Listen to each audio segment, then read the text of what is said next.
ਹਜੂਰ ਸਾਹਿਬ ਪੁੱਜਣਾ। ਨਗੀਨਾ ਘਾਟ, ਬੰਦਾ ਘਾਟ, ਗੌਤਮ ਘਾਟ, ਹੀਰਾ ਘਾਟ ਤੇ ਸ਼ਿਕਾਰ ਘਾਟ ਪਰ ਤਪੱਸਿਆ ਕਰਨੀ। ਭਾਈ ਜੋਧ ਸਿੰਘ ਜੀ ਨੇ ਜੁਗਤ ਦੱਸ ਕੇ ਸੰਤ ਜੀ ਦੀ ਅੰਦਰਲੀ ਜੋਤ ਜਗਾ ਦਿੱਤੀ ਸੀ। ਮਨ 'ਚ ਵੈਰਾਗ ਵੱਧ ਗਿਆ ਸੀ। ਪਿਤਾ ਜੀ ਦੇ ਸਵਰਗਵਾਸ ਦੀ ਖਬਰ ਨੇ ਹੋਰ ਠੋਕਰ ਮਾਰੀ ਕਿ ਇਹ ਜੱਗ ਚੱਲਣੀ ਸਰਾਂ ਹੈ। ਸਰੀਰ ਦਾ ਕੋਈ ਵੀ ਭਰੋਸਾ ਨਹੀਂ। ਇਸ ਜਨਮ ਨੂੰ ਜਿੰਨੀ ਜਲਦੀ ਸਵਾਰ ਲਿਆ ਜਾਵੇ ਉਤਨਾ ਹੀ ਚੰਗਾ ਹੈ। ਮਾਨਸ ਜਨਮ ਦੁਲੰਭ ਹੈ, ਜਗ ਮੈਂ ਖਟਿਆ ਆਏ।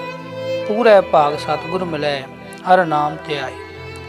ਗੁਰੂ ਕਲਗੀਧਰ ਜੀ ਮਹਾਰਾਜ ਦੇ ਦਰਸ਼ਨਾਂ ਦੀ ਖਿੱਚ ਪੈ ਚੁੱਕੀ ਸੀ, ਸੋ ਆਪ ਡੇਹਰਾ ਗਾਜੀ ਖਾਨੀ ਤੋਂ ਸਿੱਧਾ ਹਜੂਰ ਸਾਹਿਬ ਦੀ ਯਾਤਰਾ ਲਈ ਤੁਰ ਪਏ। ਇੱਕ ਪੈਰ ਚੁੱਕਣ ਪਰ ਵਾਹੇ ਤੇ ਦੂਜਾ ਪੈਰ ਚੁੱਕਣ ਪਰ ਗੁਰੂ ਆਖਦੇ, ਤੇ ਸਾਰਾ ਦਿਨ ਤੁਰਦੇ ਚਲੇ ਜਾਂਦੇ। ਥੱਕ ਜਾਣ ਪਰ ਦੁਪਹਿਰੇ ਵੀ ਥੋੜਾ ਆਰਾਮ ਕਰ ਲੈਂਦੇ। ਰਾਤ ਨੂੰ ਵੀ ਕਿਸੇ ਧਰਮਸ਼ਾਲਾ ਵਿੱਚ ਥੋੜਾ ਆਰਾਮ ਕਰ ਲੈਂਦੇ ਤੇ ਸਵੇਰੇ ਖੂਹ ਟੋਏ ਜਾਂ ਨਦੀ ਕੰਢੇ ਸੋਚ ਇਸ਼ਨਾਨ ਕਰਕੇ ਨਿਤਨੇਮ ਕਰਕੇ ਤੁਰ ਪੈਂਦੇ। ਜੋ ਮਧੂਕੜੀ ਨਾਲ ਮਿਲਦਾ ਛਕ ਲੈਂਦੇ ਜਾਂ ਰਸਤੇ ਤੇ ਭਾਂਡੇ ਲੈ ਕੇ ਪਕਾ ਕੇ ਛਕ ਲੈਂਦੇ। ਸੋ ਇਸੇ ਤਰ੍ਹਾਂ ਆਪ ਪੈਦਲ ਹੀ ਚੱਲਦੇ ਚਲੇ ਆਏ।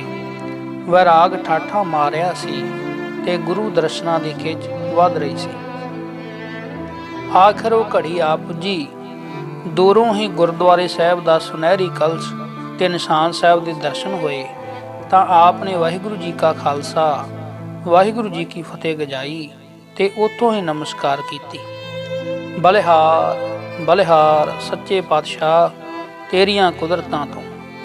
ਪ੍ਰੇਮ ਰਸ ਵਿੱਚ ਚਿਤਾਰ ਦੇ ਗੁਰਦੁਆਰੇ ਪੁੱਜੇ। ਦੀਵਾਨ ਸੱਜਿਆ ਹੋਇਆ ਸੀ। ਚਰਨ ਧੋ ਕੇ ਬਾਹਰਲੀ ਪਰਿਕਰਮਾ ਵਿੱਚ ਹੀ ਮੱਥਾ ਟੇਕਿਆ। ਅੰਦਰਲੀ ਪਰਿਕਰਮਾ ਵਿੱਚ ਇੱਕ ਪਾਸੇ 5 ਬੀੜਾਂ, 3 ਆਦ ਤੇ 2 ਦਸਮ ਗ੍ਰੰਥ ਦੀਆਂ ਪ੍ਰਕਾਸ਼ ਸਨ ਤੇ ਦੂਜੇ ਪਾਸੇ ਰਾਗੀ ਸਿੰਘ ਕੀਰਤਨ ਕਰ ਰਹੇ ਸਨ। ਸੰਗਤ ਪੀ ਮਾਈ ਭਾਈ ਬੈਠੇ ਰਸ ਮਾਣ ਰਹੇ ਸਨ। ਕੀਰਤਨ ਪਿੱਛੋਂ ਸ੍ਰੀ ਰਹਿਰਾ ਸਾਹਿਬ ਦਾ ਪਾਠ ਹੋਇਆ, ਆਰਤੀ ਹੋਈ, ਬੀੜਾਂ ਸੰਤੋਖੀਆਂ ਗਈਆਂ ਤੇ ਗ੍ਰੰਥੀ ਸਿੰਘਾਂ ਨੇ ਪ੍ਰੇਮ ਰਸ ਵਿੱਚ ਸ਼ਬਦ ਪੜ੍ਹਿਆ। ਉਹ ਬੀੜਾਂ ਅੰਦਰ ਪਹੁੰਚਾਉਣ ਲਈ ਦਰਵਾਜ਼ੇ ਨੇੜੇ ਲਿਆਂਦੀਆਂ, ਜਿੱਥੋਂ ਪੁਜਾਰੀ ਨੇ ਵਾਰੀ-ਵਾਰੀ ਸਤਿਕਾਰ ਨਾਲ ਚੁੱਕ ਕੇ ਅੰਦਰ ਰੱਖੀਆਂ। ਸੰਗਤਾਂ ਪਰਿਕਰਮਾ ਕਰਦੀਆਂ ਸ਼ਬਦ ਪੜ੍ਹ ਰਹੀਆਂ ਸਨ। ਪਰਿਕਰਮਾ ਚੌਂਕੀ ਦੀ ਸਮਾਪਤੀ ਪਿੱਛੋਂ ਕੀਰਤਨ ਸੋਲੇ ਦਾ ਪਾਠ ਹੋਇਆ ਤੇ ਬਾਹਰਲੀ ਪ੍ਰਕਾਸ਼ ਹੋਈ ਬੀੜ ਵੀ ਸੁਖਾਸਨ ਹੋਈ। ਸੰਤ ਜੀ ਨੇ ਵੀ ਮਰਿਆਦਾ ਅਨੁਸਾਰ ਸਤਸੰਗ ਮਾਣਿਆ। ਸੰਤ ਜੀ ਦੀ ਨਿਗਾਹ ਐਨ ਸਾਹਮਣੇ ਪ੍ਰਕਾਸ਼ ਸਥਾਨ ਦੀ ਡਾਟ ਪਰ ਪਈ, ਜਿੱਥੇ ਮੁਵੱਸਰ ਦੀ ਬਣਾਈ ਹੋਈ ਗੁਰੂ ਗੋਬਿੰਦ ਸਿੰਘ ਮਹਾਰਾਜ ਜੀ ਦੀ ਬਹੁਤ ਸੋਹਣੀ ਤਸਵੀਰ ਸੀ। ਮਾਨੋ ਕਿ ਹੂਬਹੂ ਗੁਰੂ ਗੋਬਿੰਦ ਸਿੰਘ ਜੀ ਮਹਾਰਾਜ ਦੇ ਦਰਸ਼ਨ ਹੋ ਰਹੇ ਸਨ। ਅਰਸੀ ਸੁੰਦਰ ਚਿਹਰਾ, ਨੂਰਾਨੀ ਦਾੜਾ, ਸੋਹਣਾ ਨੱਕ, ਅੰਮ੍ਰਿਤ ਭਰੇ ਮ੍ਰਿਗ ਨੈਣ, ਪ੍ਰਕਾਸ਼ਕ ਕਲਗੀ, ਸੁਜੀਲ ਦੁਮਾਲਾ, ਫਰਤੀਲਾ ਸਡੋਲ ਸਰੀਰ ਅਤੇ ਸ਼ਸਤਰ ਬਸਤਰ ਸਜਾਏ ਹੋਏ ਭਰਿਆ ਬਾਕਮ ਹਿਰਦੇ ਨੂੰ ਵੇਧ ਰਹੀ ਸੀ। ਕੁੱਟ-ਕੁੱਟ ਕੇ ਪਿਆਰੇ ਪ੍ਰੀਤਮ ਦੇ ਦਰਸ਼ਨਾਂ ਦਾ ਪ੍ਰੇਮ ਰਸ ਲਿਆ। ਲੰਗਰ ਦਾ ਆਵਾਜ਼ਾ ਹੋਇਆ। ਸਭ ਨਾਲ ਸੰਤ ਜੀ ਪ੍ਰਸ਼ਾਦਾ ਛਕ ਕੇ ਪਰਿਕਰਮਾ ਵਿੱਚ ਇੱਕ ਪਾਸੇ ਰਾਤ ਵਾਸਤੇ ਬਿਰਾਜਮਾਨ ਹੋ ਗਏ। ਬਹੁਤ ਤੜਕੇ ਉੱਠ ਕੇ ਗੋਦਾਵਰੀ ਵਿੱਚ ਇਸ਼ਨਾਨ ਕਰਕੇ ਭਜਨ ਵਿੱਚ ਮਗਨ ਹੋ ਗਏ। ਕੀਰਤਨ ਸੁਣਨ ਦਾ ਸਮਾਂ ਹੋ ਜਾਣ ਪਰ ਦਰਬਾਰ ਸਾਹਿਬ ਮੁੜ ਆਏ ਤੇ ਸ੍ਰੀ ਆਸਾ ਜੀ ਦੇ ਵਾਰ ਦਾ ਕੀਰਤਨ ਸੁਣਿਆ। ਭੋਗ ਪੈਣ ਪਰ ਅੰਦਰਲਾ ਦਰਵਾਜ਼ਾ ਖੁੱਲ੍ਹਿਆ ਤਾਂ ਵੱਡੇ ਪੁਜਾਰੀ ਜੀ ਸ਼ਸਤਰ ਸਜਾਈ ਬਾਹਰ ਆਏ। ਵਾਰੀ-ਵਾਰੀ 5 ਬੀੜਾਂ ਵਿੱਚੋਂ ਹੁਕਮ ਸੁਣਾਏ ਗਏ। ਕੜਾ ਪ੍ਰਸ਼ਾਦ ਵਰਤਿਆ। ਸੇਵਾਦਾਰ ਨੇ ਆਵਾਜ਼ ਦਿੱਤੀ ਕਿ ਸਭ ਨਵੇਂ ਯਾਤਰੂ ਫੁੱਲ ਪਤਾਸੇ ਲੈ ਕੇ ਦਰਸ਼ਨੀ ਦਰਬਾਰ ਦੇ ਸਾਹਮਣੇ ਪਰਿਕਰਮਾ ਵਿੱਚ ਹਾਜ਼ਰ ਹੋ ਜਾਣ। ਸੰਤ ਜੀ ਤੇ ਹੋਰ ਯਾਤਰੂ ਬੜੇ ਅਦਬ ਨਾਲ ਹੱਥ ਜੋੜ ਕੇ ਬਾਹਰਲੀ ਪਰਿਕਰਮਾ ਵਿੱਚ ਖੜੇ ਹੋ ਗਏ। ਪੁਜਾਰੀ ਸਿੰਘ ਜੀ ਨੇ ਸਭ ਨੂੰ ਪੁੱਛਿਆ ਕਿ ਬੇਅਮਰਤੀਆ ਕੌਣ-ਕੌਣ ਹੈ ਤੇ ਅੰਮ੍ਰਿਤ ਛਕਣ ਪਿੱਛੋਂ ਕਿਸ ਨੇ ਵੱਡੀ ਕੁਰੈਤ ਕੀਤੀ ਹੋਈ ਹੈ। ਜੋ ਐਸੇ ਸਨ ਉਹ ਵੱਖਰੇ ਖੜੇ ਕੀਤੇ ਗਏ ਤੇ ਹੁਕਮ ਹੋਇਆ ਕਿ 25 ਰੁਪਏ ਹਰ ਇੱਕ ਨੂੰ ਤਨਖਾਹ ਲਾਈ ਜਾਂਦੀ ਹੈ, ਅੰਮ੍ਰਿਤ ਛਕ ਲਓ। ਜੋ ਅੰਮ੍ਰਿਤਧਾਰੀ ਤੇ ਕੁਰੈਤ ਤੋਂ ਖਾਲੀ ਸਨ ਉਹਨਾਂ ਨੂੰ ਦਰਸ਼ਨ ਕਰਨ ਦੀ ਆਗਿਆ ਮਿਲ ਗਈ। ਸੰਤ ਜੀ ਬੜੇ ਅਦਬ ਨਾਲ ਅੰਦਰ ਦਾਖਲ ਹੋਏ ਤੇ ਪੂਰਨ ਸਤਿਕਾਰ ਭਰੀ ਸ਼ਰਧਾ ਨਾਲ ਮੱਥਾ ਟੇਕਿਆ। ਭਾਈ ਨੈਣ ਸਿੰਘ ਜੀ ਪੁਜਾਰੀ ਸੰਤ ਜੀ ਦਾ ਪ੍ਰੇਮ, ਅਦਬ, ਸ਼ਰਧਾ, ਨਿਮਰਤਾ ਵੇਖ ਵੇਖ ਕੇ ਖੁਸ਼ ਹੋ ਰਹੇ ਸਨ। ਸਮਾਪਤੀ ਪਿੱਛੋਂ ਸੰਤ ਜੀ ਨੂੰ ਆਪਣੇ ਨਾਲ ਪੁਜਾਰੀ ਬੁੰਗੇ ਵਿੱਚ ਲੈ ਆਏ ਤੇ ਉੱਪਰਲੀ ਛੱਤ ਤੇ ਇੱਕ ਕੁਟੀਆ ਵਿੱਚ ਆਸਣ ਦਿੱਤਾ। ਇਹ ਬੁੰਗਾ ਦਰਬਾਰ ਸਾਹਿਬ ਤੋਂ ਕੋਈ 4-500 ਕਦਮ ਗੋਦਾਵਰੀ ਵੱਲ ਜਾਂਦਿਆਂ ਖੱਬੇ ਹੱਥ ਹੈ ਤੇ ਇਸ ਦੇ ਸਾਹਮਣੇ ਸੱਜੇ ਹੱਥ ਨਗੀਨਾ ਘਾਟ ਹੈ। ਇਹ ਦੋਵੇਂ ਸਥਾਨ ਇਤਿਹਾਸਕ ਹਨ। ਨਗੀਨਾ ਘਾਟ ਵਿੱਚ ਗੁਰੂ ਮਹਾਰਾਜ ਜੀ ਦਾ ਆਸਣ ਸੀ ਜਦੋਂ ਸੱਚੇ ਪਾਤਸ਼ਾਹ ਅਬਚਲ ਨਗਰ ਰਹੇ ਸਨ। ਇੱਥੇ ਆਪ ਜੀ ਨੇ ਕਾਮਲ ਫਕੀਰੀ ਦਾ ਰੰਗ ਮਾਣਿਆ। ਇੱਥੇ ਹੀ ਲੱਖੀ ਵਣਜਾਰੇ ਨੇ ਆ ਕੇ ਇੱਕ ਅਮੋਲਕ ਨਗੀਨਾ ਗੁਰੂ ਮਹਾਰਾਜ ਜੀ ਦੀ ਭੇਟਾ ਮੱਥਾ ਟੇਕਿਆ ਸੀ। ਆਪ ਜੀ ਨੇ ਜਦੋਂ ਨੇਤਰ ਖੋਲ੍ਹੇ ਤਾਂ ਉਹ ਨਗੀਨਾ ਵਗ ਰਹੀ ਗੋਦਾਵਰੀ ਵਿੱਚ ਗੀਟੇ ਵਾਂਗ ਵਗਾ ਮਾਰਿਆ। ਉਸ ਵਣਜਾਰੇ ਨੇ ਹੈਰਾਨ ਹੋ ਕੇ ਬੇਨਤੀ ਕੀਤੀ ਕਿ ਸੱਚੇ ਪਾਤਸ਼ਾਹ, ਇਹ ਤਾਂ ਬਹੁਤ ਕੀਮਤੀ ਨਗੀਨਾ ਸੀ। ਮਹਾਰਾਜ ਜੀ ਨੇ ਫਰਮਾਇਆ, ਭਾਈ ਜਾ ਕੇ ਆਪਣਾ ਨਗੀਨਾ ਲੱਭ ਲੈ। ਲੱਖੀ ਸ਼ਾਹ ਨੇ ਨਦੀ ਵਿੱਚ ਜਾ ਕੇ ਝਾਤ ਮਾਰੀ ਤਾਂ ਵੇਖ ਕੇ ਹੈਰਾਨ ਰਹਿ ਗਿਆ ਕਿ ਉੱਥੇ ਉਸੇ ਤਰ੍ਹਾਂ ਦੇ ਬੇਅੰਤ ਨਗੀਨੇ ਪਏ ਹੋਏ ਸਨ। ਇੱਥੇ ਹੀ ਆਪ ਨੂੰ ਇੱਕ ਪਠਾਨ ਨੇ ਖੰਜਰ ਮਾਰਿਆ ਸੀ, ਜਿਸ ਦਾ ਸਿਰ ਆਪ ਨੇ ਤਲਵਾਰ ਦੇ ਇੱਕੋ ਵਾਰ ਨਾਲ ਕੱਟ ਦਿੱਤਾ ਸੀ। ਆਪ ਦੇ ਇਸ ਜ਼ਖਮ ਨੂੰ ਬਾਦਸ਼ਾਹ ਬਹਾਦਰ ਸ਼ਾਹ ਦੇ ਭੇਜੇ ਹੋਏ ਜਰਾਹ ਨੇ ਸੀਤਾ ਸੀ। ਇਹ ਤੋਂ ਹੀ ਆਪ ਨੇ ਦੱਸਿਆ ਸੀ ਕਿ ਉਹ ਦੂਰ ਥਾਂ ਸਾਡੀ ਹੈ। ਮੁਸਲਮਾਨਾਂ ਨੇ ਕਿਹਾ ਕਿ ਉਹ ਤਾਂ ਮਸੀਤ ਹੈ। ਆਪ ਨੇ ਦੱਸਿਆ ਕਿ ਉਹ ਥਾਂ ਪੁੱਟ ਕੇ ਵੇਖੋ, ਵੈਰਾਗਣ ਤੇ ਧੂਣੀ ਨਿਕਲੇਗੀ। ਬਹਾਦਰ ਸ਼ਾਹ ਦੇ ਹੁਕਮ ਨਾਲ ਥਾਂ ਪੁੱਟਣ ਪਰ ਨਿਸ਼ਾਨੀਆਂ ਠੀਕ ਨਿਕਲਣ ਪਰ ਥਾਂ ਸਿੱਖਾਂ ਨੂੰ ਦੇ ਦਿੱਤੀ ਗਈ। ਇੱਥੇ ਹੀ ਆਪ ਨੇ ਸਿੱਖਾਂ ਨੂੰ ਹੁਕਮ ਦੇ ਕੇ ਆਪਣੇ ਲਈ ਅੰਗੀਠਾ ਤਿਆਰ ਕਰਵਾ ਕੇ ਬਾਹਰ ਕਨਾਤ ਲਗਾ ਦਿੱਤੀ। ਹੁਕਮ ਕੀਤਾ ਕਿ ਅੱਗੋਂ ਤੋਂ ਦੇਹਧਾਰੀ ਗੁਰੂ ਨਹੀਂ ਹੋਵੇਗਾ, ਗੁਰਿਆਈ ਗੁਰੂ ਗ੍ਰੰਥ ਸਾਹਿਬ ਮਹਾਰਾਜ ਜੀ ਦੀ ਰਹੇਗੀ ਤੇ ਖਾਲਸਾ ਪੰਥ ਪੰਜ ਪਿਆਰਿਆਂ ਦੀ ਤਾਬੇ ਰਹਿ ਕੇ ਭਜਨ ਭਰੋਸਾ ਵਧਾਏਗਾ ਤੇ ਹੁਕਮ ਦੀ ਪਾਲਣਾ ਕਰੇਗਾ। ਅਕਾਲ ਪੁਰਖ ਸਦਾ ਹੀ ਸਹਾਈ ਹੋਣਗੇ ਤੇ ਆਪਣੇ ਬਿਰਧ ਬਾਣੀ ਦੀ ਲਾਜ ਰੱਖਣਗੇ। ਸੰਗਤ ਬਾਹਰ ਪਾਠ ਕਰਦੀ ਰਹੀ ਤੇ ਐਵੇਂ ਜਾਪੇ ਕਿ ਅੰਗੀਠਾ ਜਲ ਰਿਹਾ ਹੈ। ਪਰ ਇੱਥੋਂ ਹੀ ਕੁਝ ਦੂਰ ਸ਼ਸਤਰ ਬਸਤਰ ਸਜਾਈ ਗੁਰੂ ਮਹਾਰਾਜ ਘੋੜੇ ਪਰ ਸਵਾਰ ਹੋਏ ਜਾਂਦੇ ਨਜ਼ਰੀ ਪਏ। ਨਿਸ਼ਚੇ ਵਾਲੇ ਸਿੱਖ ਬੋਲ ਉੱਠੇ, ਕਵਣ ਕਹੈ ਸ੍ਰੀ ਗੁਰਮੁਖਿਓ। ਇਸ ਫਕੀਰੀ ਬੇਪਰਵਾਹੀ, ਬਲੀਦਾਨ, ਨਿਰਭੈਤਾ ਤੇ ਵਿਰਾਗ ਦੀ ਰੰਗਣ ਵਿੱਚ ਰੰਗੇ ਹੋਏ ਘਾਟ ਤੇ ਕਰਤਾਰ ਦੀ ਮਿਹਰ ਨਾਲ ਸੰਤ ਸਿਪਾਹੀ ਨੂੰ ਡੇਰਾ ਮਿਲਿਆ। ਥੋੜੇ ਦਿਨਾਂ ਪਿੱਛੋਂ ਹੀ ਸੰਤ ਜੀ ਨੇ ਸੰਸਾਰੀ ਕੱਪੜੇ ਉਤਾਰ ਦਿੱਤੇ। ਸਿਰ ਤੇ ਖੱਦਰ ਦਾ ਛੋਟਾ ਦਸਤਾਰਾ, ਟੇੜ ਕਸ਼ਹਿਰਾ ਅਤੇ ਮੋਢੇ ਤੇ 2 ਹੱਥ ਦਾ ਖੱਦਰ ਦਾ ਪਰਨਾ ਰੱਖ ਲਿਆ। ਹੱਥੋਂ ਪੈਰ ਸ਼ਬਦ ਦੇ ਅਭਿਆਸ ਵਿੱਚ ਲੱਗੇ ਰਹਿੰਦੇ। ਪ੍ਰਸ਼ਾਦਾ 8 ਪਹਿਰਾ ਇੱਕੋ ਵਾਰੀ ਛਕਦੇ ਤੇ ਕਿਸੇ ਦਿਨ ਨਾ ਵੀ ਛਕਦੇ। ਗੋਦਾਵਰੀ ਦਾ ਪਾਣੀ ਛਕ ਕੇ ਹੀ ਪਿਆਰੇ ਦੀ ਯਾਦ ਵਿੱਚ ਸਮਾਂ ਬਿਤਾਉਂਦੇ। ਸਾਰੇ ਹੀ ਸੇਵਕ ਆਪ ਦਾ ਸਤਿਕਾਰ ਕਰਦੇ, ਪਰ ਭਾਈ ਹਜੂਰਾ ਸਿੰਘ ਜੀ ਗ੍ਰੰਥੀ ਅਤੇ ਭਾਈ ਥੰਮਣ ਸਿੰਘ ਜੀ ਰਾਗੀ ਦੋਦਰ ਵਾਲੇ ਆਪ ਜੀ ਨਾਲ ਬਹੁਤ ਪ੍ਰੇਮ ਕਰਦੇ। ਇਸ ਪੁਜਾਰੀ ਬੁੰਗੇ ਸੰਤ ਜੀ ਇੱਕ ਸਾਲ 7 ਮਹੀਨੇ ਰਹੇ। ਦਿਨ ਨੂੰ ਇੱਕ ਚਬੂਤਰੇ ਤੇ ਬੈਠ ਕੇ ਜਪਜੀ ਸਾਹਿਬ ਦੇ ਪਾਠ ਕਰੀ ਜਾਂਦੇ। ਦਰਿਆ ਵਿੱਚੋਂ ਗੀਟੇ ਗਿਣ ਕੇ ਲੈ ਆਉਂਦੇ ਤੇ ਜਿਉਂ-ਜਿਉਂ ਪਾਠ ਹੁੰਦੇ ਜਾਂਦੇ ਗੀਟੇ ਗੋਦਾਵਰੀ ਵਿੱਚ ਸੁੱਟਦੇ ਜਾਂਦੇ। ਆਪ ਦੇ ਕਹਿਣ ਅਨੁਸਾਰ ਆਪ ਲਈ ਦੁਪਹਿਰ ਦੇ ਸਮੇਂ ਇੱਕੋ ਵੱਡਾ ਤਹਿ-ਤੋੜ ਪ੍ਰਸ਼ਾਦਾ ਸੇਵਕ ਲੈ ਆਉਂਦਾ। ਉਸ ਦੇ ਉੱਪਰ ਹੀ ਦਾਲ ਜਾਂ ਭਾਜਾ ਰੱਖਿਆ ਹੁੰਦਾ।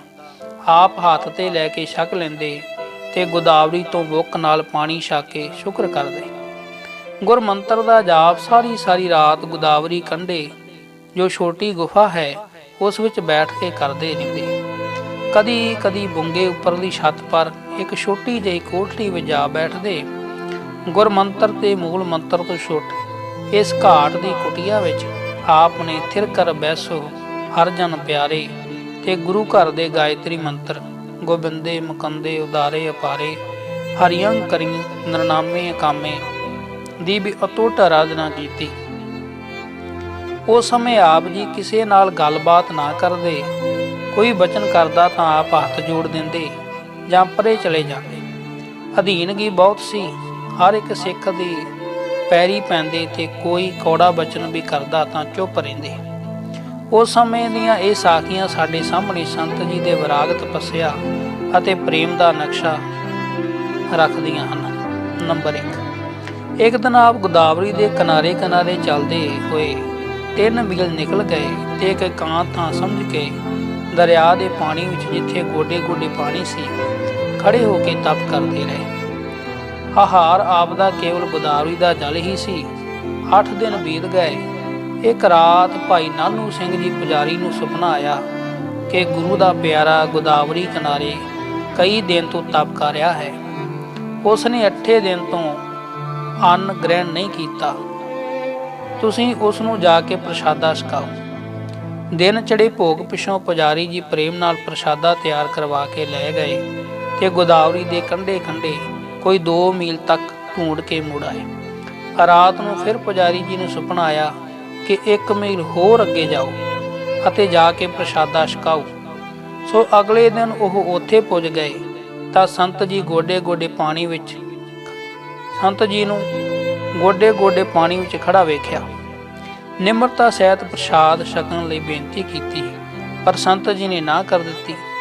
ਤਾਂ ਆਪ ਨੇ ਦੋਹਾਂ ਰਾਤਾਂ ਦੇ ਸੁਪਨੇ ਕਹਿ ਸੁਣਾਏ ਤੇ ਕਿਹਾ ਕਿ ਇਹ ਮੇਰੇ ਉੱਪਰ ਆਪ ਦੀ ਕਿਰਪਾ ਹੋਵੇਗੀ, ਵਰਨਾ ਮੈਨੂੰ ਨੀਂਦਰ ਨਹੀਂ ਆ ਸਕੇਗੀ। ਇਸ ਪਰ ਆਪ ਨੇ ਪ੍ਰਸ਼ਾਦਾ ਛਕ ਲਿਆ। ਨੰਬਰ 2। ਹਜੂਰ ਸਾਹਿਬ ਆਉਂਦਿਆਂ ਇੱਕ ਪ੍ਰੇਮੀ ਨੇ ਕੁਝ ਰੁਪਏ ਇੱਕ ਕੱਪੜੇ ਵਿੱਚ ਬੰਨ੍ਹ ਕੇ ਖਰਚਣ ਲਈ ਦਿੱਤੇ ਸਨ। ਉਹ ਰੁਪਏ ਕੱਪੜੇ ਸਮੇਤ ਆਪ ਨੇ ਇੱਕ ਝਾੜੀ ਥੱਲੇ ਦੱਬ ਛੱਡੇ। ਬੰਦਗੀ ਕਰਦਿਆਂ ਕਦੀ ਕਦੀ ਉਹਨਾਂ ਵੱਲ ਧਿਆਨ ਚਲਾ ਜਾਂਦਾ। ਆਖਿਰ ਆਪ ਨੇ ਉਹ ਕੱਪੜਾ ਪੁੱਟ ਕੇ ਰੁਪਇਆਂ ਦਾ ਛੱਟਾ ਦਰਿਆ ਪਰ ਦੇ ਦਿੱਤਾ ਅਤੇ ਇਸ ਤਰ੍ਹਾਂ ਮਾਇਆ ਲਈ ਆਉਂਦਾ ਰਹਿੰਦਾ ਖਿਆਲ ਖਤਮ ਕਰ ਦਿੱਤਾ। ਨਗੀਨਾ ਘਾਟ ਤੋਂ 100 ਕਦਮਾਂ ਤੇ ਬੰਦਾ ਘਾਟ ਹੈ, ਜਿੱਥੇ ਗੁਰੂ ਮਹਾਰਾਜ ਜੀ ਨੇ ਬੰਦਾ ਬੈਰਾਗੀ ਦਾ ਮਾਣ ਤੋੜਿਆ। ਉਸ ਨੂੰ ਸਿੰਘ ਸਜਾ ਕੇ ਨਾਮ ਗੁਰਬਖਸ਼ ਸਿੰਘ ਰੱਖਿਆ। 5 ਤੀਰ ਬਖਸ਼ ਕੇ ਪੰਜਾਬ ਵਿੱਚ ਜ਼ਾਲਮਾਂ ਦਾ ਨਾਸ਼ ਕਰਨ ਲਈ ਭੇਜਿਆ ਸੀ। ਇਸ ਘਾਟ ਪਰ ਵੀ ਕਈ ਵਾਰੀ ਆਪ ਆ ਕੇ ਗੁਰੂ ਸਿਮਰਨ ਵਿੱਚ ਮਗਨ ਹੋਏ ਰਹਿੰਦੇ। ਇੱਥੋਂ 4-500 ਕਦਮ ਤੇ ਗੌਤਮ ਘਾਟ ਹੈ, ਜਿੱਥੇ ਇੱਕ ਬਹੁਤ ਪੁਰਾਣਾ ਬੋਹੜ ਦਾ ਰੁੱਖ ਹੈ, ਜਿਸ ਦੇ ਹੇਠ ਇੱਕ ਪੁਰਾਣੀ ਗੁਫਾ ਹੈ। ਇੱਥੇ ਵੀ ਕਦੀ ਕਦੀ ਆ ਬੈਠਦੇ। ਇੱਕ ਦਿਨ ਪ੍ਰੇਮੀ ਪ੍ਰਸ਼ਾਦਾ ਲੈ ਕੇ ਆਇਆ ਤਾਂ ਕੀ ਵੇਖਦਾ ਹੈ ਕਿ ਇੱਕ ਬਹੁਤ ਵੱਡਾ ਨਾਗ ਫਣ ਖਿਲਾਰੇ ਸੰਤ ਜੀ ਦੇ ਸਾਹਮਣੇ ਬੈਠਾ ਹੈ। ਪਹਿਲਾਂ ਤਾਂ ਉਹ ਡਰਿਆ, ਪਰ ਜਿਉਂ ਹੀ ਉਹ ਨੇੜੇ ਗਿਆ ਸੱਪ ਚਲਾ ਗਿਆ। ਸੰਤ ਜੀ ਨੂੰ ਉਸ ਪ੍ਰੇਮੀ ਨੇ ਦੱਸਿਆ ਕਿ ਇਹ ਥਾਂ ਬਹੁਤ ਭਾਰੀ ਨਾਗ ਇੱਥੇ ਬੈਠਾ ਹੋਇਆ ਸੀ। ਆਪ ਨੇ ਕਿਹਾ, ਭਾਈ, ਪ੍ਰੇਮੀ ਦਰਸ਼ਨ ਦੇਣ ਆਇਆ ਸੀ। ਹੀਰਾ ਘਾਟ, ਸ਼ਿਕਾਰ ਘਾਟ ਤੇ ਤਪੱਸਿਆ। ਨਗੀਨਾ ਘਾਟ ਗੋਦਾਵਰੀ ਕੰਢੇ ਤਪ ਕਰਦਿਆਂ ਹੀਰਾ ਘਾਟ ਮਾਤਾ ਜੀ ਦੇ ਸਥਾਨ ਤੇ ਸ਼ਿਕਾਰ ਘਾਟ ਦਾ ਇਤਿਹਾਸ ਤਾਂ ਆਪ ਨੇ ਸੁਣ ਰੱਖਿਆ ਸੀ। ਇੱਕ ਦਿਨ ਸਵੇਰੇ ਹੀ ਆਪ ਗੋਦਾਵਰੀ ਦੇ ਕੰਢੇ ਕੰਢੇ ਤੁਰਦੇ ਹੀਰਾ ਘਾਟ ਪੁੱਜ ਗਏ। ਇਹ ਨਗੀਨਾ ਘਾਟ ਤੋਂ 6 ਮੀਲ ਹੈ। ਇਸ ਸਥਾਨ ਦੀ ਸੰਖੇਪ ਸਾਖੀ ਇਹ ਹੈ ਕਿ ਜਦੋਂ ਗੁਰੂ ਮਹਾਰਾਜ ਇੱਥੇ ਬਿਰਾਜਦੇ ਹੁੰਦੇ ਸਨ, ਉਸ ਸਮੇਂ ਬਹਾਦਰ ਸ਼ਾਹ ਦਰਸ਼ਨ ਲਈ ਆਇਆ। ਉਸ ਨੇ ਆਪ ਦੇ ਚਰਨਾਂ ਵਿੱਚ ਇੱਕ ਬਹੁਤ ਵੱਡਮੁੱਲਾ ਹੀਰਾ ਮੱਥਾ ਟੇਕਿਆ। ਆਪ ਨੇ ਉਸ ਹੀਰੇ ਨੂੰ ਗੋਦਾਵਰੀ ਵਿੱਚ ਸੁੱਟ ਦਿੱਤਾ। ਬਾਦਸ਼ਾਹ ਹੈਰਾਨ ਰਹਿ ਗਿਆ। ਉਸ ਨੂੰ ਗਮਗੀਨ ਵੇਖ ਕੇ ਆਪ ਨੇ ਫਰਮਾਇਆ ਕਿ ਕੰਢੇ ਜਾ ਕੇ ਆਪ ਆਪਣਾ ਹੀਰਾ ਲੱਭ ਲਓ। ਬਾਦਸ਼ਾਹ ਨੇ ਜਾ ਕੇ ਵੇਖਿਆ ਕਿ ਹੋਰ ਅਨੇਕਾਂ ਹੀ ਉਹੋ ਜਿਹੇ ਹੀਰੇ ਉੱਥੇ ਪਏ ਸਨ। ਉਸ ਨੇ ਆ ਕੇ ਮੱਥਾ ਟੇਕਿਆ ਤੇ ਗੁਰੂ ਜੀ ਦੀ ਖੁਸ਼ੀ ਲਈ। ਇੱਥੋਂ 2 ਮੀਲ ਮਾਤਾ ਸਾਹਿਬ ਕੌਰ ਜੀ ਕੁਝ ਸੰਗਤ ਨਾਲ ਬਿਰਾਜਦੇ ਸਨ। ਸਵੇਰੇ ਪ੍ਰਸ਼ਾਦਾ ਤਿਆਰ ਕਰਕੇ ਲਿਆ ਕੇ ਛਕਾਉਂਦੇ ਤੇ ਦਰਸ਼ਨ ਕਰ ਜਾਂਦੇ। ਇਹ ਅਸਥਾਨ ਮਾਤਾ ਜੀ ਦਾ ਸਥਾਨ ਕਰਕੇ ਪ੍ਰਸਿੱਧ ਹੈ। ਗੁਰੂ ਮਹਾਰਾਜ ਆਪ 4 ਸੇਵਕਾਂ ਸਹਿਤ ਹੀਰਾ ਘਾਟ ਹੀ ਬਿਰਾਜਦੇ, ਭਜਨ ਕਰਦੇ ਤੇ ਕੀਰਤਨ ਸੁਣਦੇ। ਸੰਤ ਜੀ ਨੇ ਦੁਪਹਿਰਾ ਹੀਰਾ ਘਾਟ ਕੱਟਿਆ। ਸੇਵਕ ਨੇ ਪ੍ਰਸ਼ਾਦਾ ਛਕਾਇਆ ਤੇ ਇਤਿਹਾਸ ਸੁਣਾਇਆ। ਰਾਤ ਨੂੰ ਆਪ ਮਾਤਾ ਜੀ ਦੇ ਸਥਾਨ ਪਰ ਪੁੱਜ ਗਏ ਤੇ ਰਾਤ ਭਰ ਮਾਤਾ ਜੀ ਦੀ ਗੋਦ ਵਿੱਚ ਗੁਜ਼ਾਰੀ। ਸਵੇਰੇ ਉੱਥੋਂ ਚੱਲ ਕੇ ਸ਼ਿਕਾਰ ਘਾਟ ਆ ਗਏ। ਗੋਦਾਵਰੀ ਦੇ ਕੰਢੇ ਬਹੁਤ ਸੁੰਦਰ ਤੇ ਚੰਗਾ ਸਥਾਨ ਹੈ। ਗੋਦਾਵਰੀ ਨੇ ਇੱਥੇ ਸੱਪ ਵਾਂਗੂ ਕਈ ਵਾਲ ਖਾਧੇ ਹੋਏ ਹਨ। ਇੱਥੇ ਹੀ ਇੱਕ ਮੰਦਰ ਮਾਤਾ ਅੰਜਨੀ ਦੇ ਨਾਮ ਦਾ ਹੈ।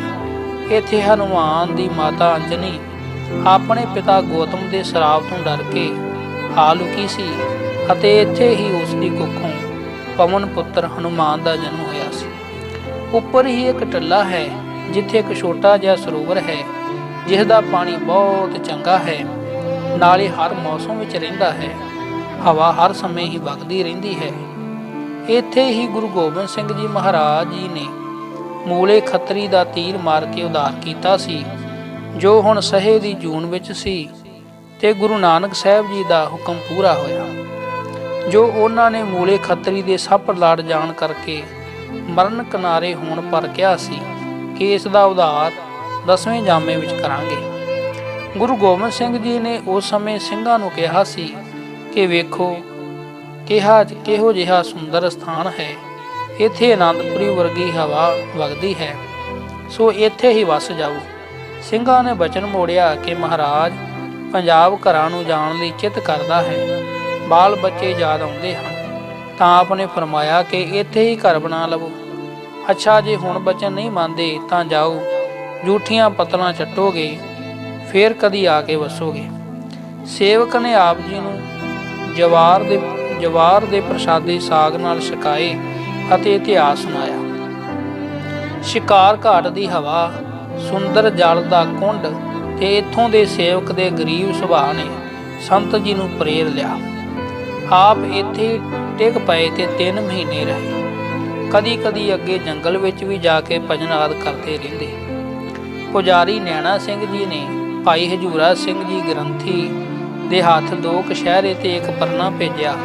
ਆਪ ਨੇ 1 ਕਛਹਿਰਾ ਤੇ ਪਰਨਾ ਰੱਖ ਲਿਆ ਤੇ ਮਸਤਾਨਾ ਹੋ ਚੁੱਕਿਆ ਕਛਹਿਰਾ ਗੋਦਾਵਰੀ ਦੀ ਜਲ ਵਿੱਚ ਪ੍ਰਵਾਹ ਕਰ ਦਿੱਤਾ। ਇੱਕ ਦਿਨ ਆਪ ਆਪਣੀ ਮੌਜ ਵਿੱਚ ਸਵੇਰੇ ਹੀ ਟੁਰ ਕੇ ਮਾਤਾ ਜੀ ਦੇ ਸਥਾਨ ਤੇ ਹੀਰਾ ਘਾਟ ਮੱਥਾ ਟੇਕਦੇ ਵਾਪਸ ਸੱਚਖੰਡ ਦਰਬਾਰ ਆ ਗਏ। ਪੁਜਾਰੀ ਘਾਟ ਬੁੰਗੇ ਵਿੱਚ ਫਿਰ ਡੇਰਾ ਕੀਤਾ। ਆਪ ਨੇ 25,000 ਪਾਠ ਸ੍ਰੀ ਜਪਜੀ ਸਾਹਿਬ ਦੇ ਸ਼ਿਕਾਰ ਘਾਟ ਤੇ 1 ਲੱਖ ਪਾਠ ਸ੍ਰੀ ਜਪਜੀ ਸਾਹਿਬ ਜੀ ਦੇ ਨਗੀਨਾ ਘਾਟ ਤੇ ਕੀਤੇ ਸਨ। ਆਪ ਜੀ ਨੇ ਮਸਤਾਨੀ ਦਸ਼ਾ ਵਿੱਚ, ਜੋ ਹਰ ਸਮੇਂ 8 ਪੈਰ ਨਾਮ ਸਿਮਰਨ ਵਿੱਚ ਮਗਨ ਰਹਿਣ ਕਰਕੇ ਹੋ ਗਈ ਸੀ, ਗੋਦਾਵਰੀ ਵਿੱਚ ਛਾਲ ਕੱਢ ਮਾਰੀ ਕਿ ਸਰੀਰ ਨੂੰ ਕੀ ਕਰਨਾ ਹੈ, ਇੱਥੇ ਗੁਰੂ ਚਰਨਾਂ ਵਿੱਚ ਹੀ ਲੈ ਕਰ ਦਿੱਤਾ ਜਾਏ। ਤਾਂ ਕਿਸੇ ਸ਼ਕਤੀ ਨੇ ਆਪ ਨੂੰ ਕੰਢੇ ਤੇ ਸੁੱਟ ਦਿੱਤਾ। ਹੁਕਮ ਹੋਇਆ, ਸਾਵਧਾਨ ਹੋ ਤੇ ਪੰਜਾਬ ਤੇ ਸਾਰੇ ਦੇਸ਼ ਵਿੱਚ ਸਤਨਾਮ ਦਾ ਚੱਕਰ ਚਲਾਉਣਾ ਤੇ ਅੰਮ੍ਰਿਤ ਪ੍ਰਚਾਰ ਕਰਨਾ ਹੈ। ਆਪ ਜੀ ਨੂੰ ਸ੍ਰੀ ਹਜੂਰ ਸਾਹਿਬ 2 ਸਾਲ ਹੋ ਗਏ ਸਨ। ਇੱਕ ਦਿਨ ਆਪ ਥੋੜ੍ਹੀਆਂ ਦਾਤਨਾਂ ਲੈ ਕੇ ਦਰਬਾਰ ਸਾਹਿਬ ਹਾਜ਼ਰ ਹੋਏ ਤੇ ਪੰਜਾਬ ਵਾਪਸ ਜਾਣ ਦਾ ਅਰਦਾਸਾ ਸੋਧ ਦਿੱਤਾ। ਪੁਜਾਰੀ ਸਿੰਘ ਜੀ ਬਸਤਰ ਆਦਿਕ ਦੇ ਰਹੇ ਸਨ, ਪਰ ਆਪ ਨੇ ਨਹੀਂ ਲਏ।